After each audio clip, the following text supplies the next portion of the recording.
Do you think I went too far? What is it about this particular case that is making you question yourself?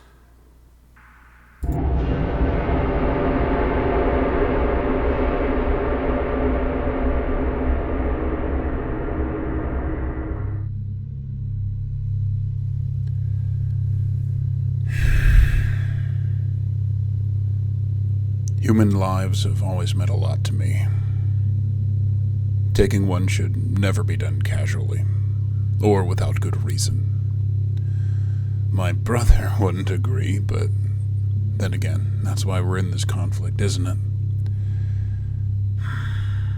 It's been a few decades since this had to be done last. I was proud of that track record. I've been going back, thinking about it again and again, wondering if I was wrapped up in emotions or if I was doing the right thing because it was just. After criticizing my own actions beyond what my family would ever do, I found that both were true. It was just, and it was also emotional. I won't put my department teams in danger from one of our own. From the beginning, then. Right. This is the director, and this is my personal account of the execution of Alara Thorne. An investigative team was dispatched to Salem. Old favorite. Rumors of the monster of Martin's Beach had cropped up again, and it was time to look into that old fish. Wasn't sure if she was real or not. Humans have a tendency of making up monster stories to explain things they either don't understand or to cover up their own faults. Sent in were operatives Jack Napier, Blair McKinnon, Mortimer Benzowitz, and Dr. Alara Thorne. I've read the reports and also observed the recordings from the subdermal audio receivers from on-site.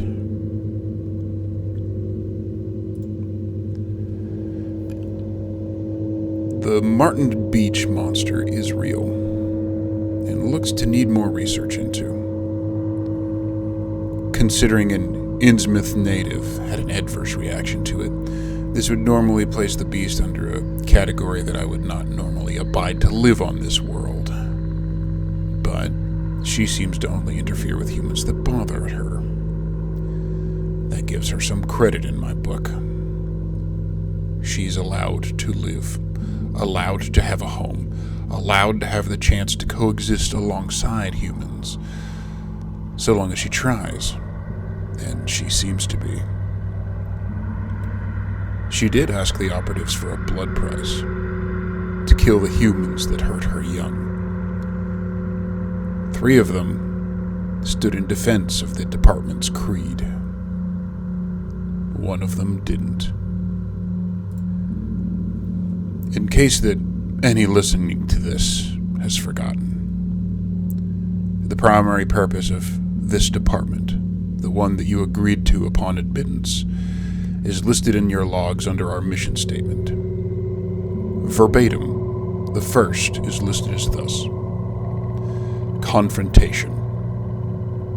Deimos exists to protect humanity against all paranormal threats, and this mission statement takes priority over all others. Above all others. We ran tests after. Alara hadn't been mind-controlled by the monster. She truly believed that the best way to handle the situation was to feed that fisherman and his son to the ancient creature, like the gods of old. She truly believed that it was best to appease a monster by throwing away human life. So, she shot him with her service pistol in the gut while the child watched, screaming. She never checked, never bothered to check, that fisherman's name is Bill Vogel. His son's name is Peter. Peter is the best pitcher on his middle school baseball team. Bill has never missed a game. And he never will. Thanks to the efforts of Mr. Benzowitz, Bill's going to live. I'm going to personally see to it that Mortimer is promoted for his heroism. And Jack and Blair performed admirably as anyone could in that situation. So, the true purpose of this recording.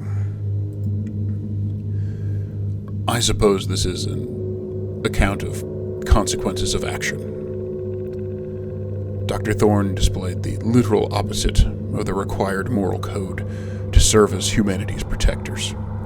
And, while I have done this to sate both my anger and need for justice, this stands as a warning to those who might think to use this department that I've created to do evil. Laura had found us as most do. She'd been a novice paranormal investigator with her wife prior to joining, and, as is usual for our kind, she actually encountered something. Her wife was taken from her, pulled into a mirror within a haunted house, and Alara had been crushed by that loss. It drove her to join the department, and I thought that she would be determined to make sure that that never happened to anyone else. And I got to hear her try to take a father away from his son. So, my cup of mercy had run dry. In the room of Sub-Level 5, Dr. Thorne awoke strapped to a chair. The wall in front of her had been covered with printed pictures that I had done on short notice of Bill and Peter Vogel's life. Baseball games, birthday parties, happy moments. I let her stew there for about 30 minutes. When I entered the room, I brought two objects. The first was the old Winchester that I've kept for gods know how long, and the second was Object X875D, artifact class from storage. To save you time, the object appears to be an old mirror, ringed in wood from the old trees of Denmark, and wreathed in runes of seeing. I didn't say a word to her. I just stood there, next to the mirror, and waited. It didn't take 3 minutes until she appeared.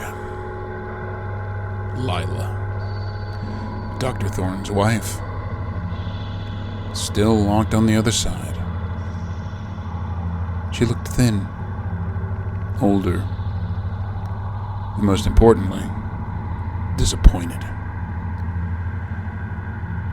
She stared at Alara with disappointment, that kind that cuts through the meat right to the bone and makes you cold no matter what the temperature is. That look on Alara's face. It's going to be with me for a while. I knew Orpheus. I remember his face when he looked behind him and realized that he'd failed. It was the same face.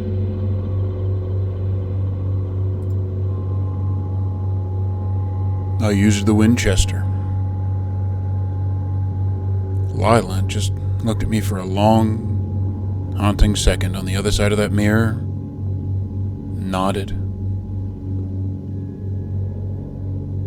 and then she faded to the other side. I'll ask Melanoe to look after her on her way across. Dr. Thorne's body will be disposed of without honors. might we remember her follies, that it remind us what we would become if we lose our way. End Director's Report.